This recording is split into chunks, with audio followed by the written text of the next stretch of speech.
حضرت عمر رضی اللہ عنہ کا بیٹا تھا عبید اللہ، ابو شحمہ کہلاتا تھا، مصر گیا تھا، دوستوں کے ساتھ جوس پیا، بدقسمتی سے اس میں نشہ ہے اور وہ مقبول ہو گیا۔ وہاں کے گورنر نے دربار میں اس کو کوڑے لگائے۔ حضرت عمر کو اطلاع ملی، گورنر کو لکھا، میں سوچ بھی نہیں سکتا تھا کہ تم اتنا مداہن ہو، غریبوں کو سرعام کوڑے لگواتے ہو، امیر المومنین کے بیٹے کو دربار کے اندر مدینہ بھیج دو۔ جو مدینہ بھیجا دوبارہ ان پر حد نافذ کرا سرعام۔ وہ تو پہلے بھی کوڑے کھا چکا تھا، مطمئن تھا، اور جب دوبارہ کوڑے لگ جائے تاب نہ جاتا۔ 80 کوڑے جب پورے ہو گئے تو نڈال ہو کے گر گیا۔ جلاد نے حضرت عمر کو دیکھا، فرمایا ان سے پوری کرو۔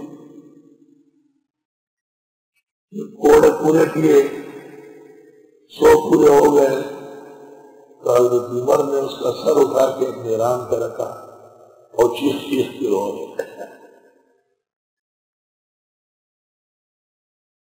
اور فرمایا کہ یہ نہیں کہ مجھے تیری محبت نہیں ہے، لیکن قیامت کا عذاب بہت سخت ہوگا، وہاں ہم سب کی بے عزتی ہوگی، بہت بڑا جرم ہوگا، وہاں دنیا گزر گئی، بس عذاب میں بغض کی اب خیر۔ بعض لوگ کہتے ہیں کہ مرنے کے بعد قبر پر لگائے، یہ شیعہ شیعہ کا پراپیگنڈا ہے، دروغ کے جو اخبار کے ٹھیکیدار دنیا میں۔ یہ واقعہ بخاری باللسانی میں تفصیلاً بخاری لایا ہے ترجمۃ الباب کے اندر، لیکن عقل چاہیے سمجھنے کے لیے۔ وہاں پر اس کی شرح میں امام الاسر مولانا انور شاہ نے مکمل نقل کر دیا، اور نہ پکڑے تم کو دونوں کے بارے میں نرمی اللہ کے قانون میں، ان کنتم تؤمنون باللہ والیوم الآخر، اگر تم ایمان رکھتے ہو اللہ آخرت کے دن پر، وَلْيَشْهَدْ عَذَابَهُمَا طَائِفَةٌ مِّنَ الْمُؤْمِنِينَ، اور موجود رہے ان دونوں کی سزا کے وقت ایک جماعت مسلمانوں کی، لوگ موجود ہوں گے، یہ شرط ہے، اگر لوگ موجود نہ ہوں تو سزا نافذ نہیں ہوگی۔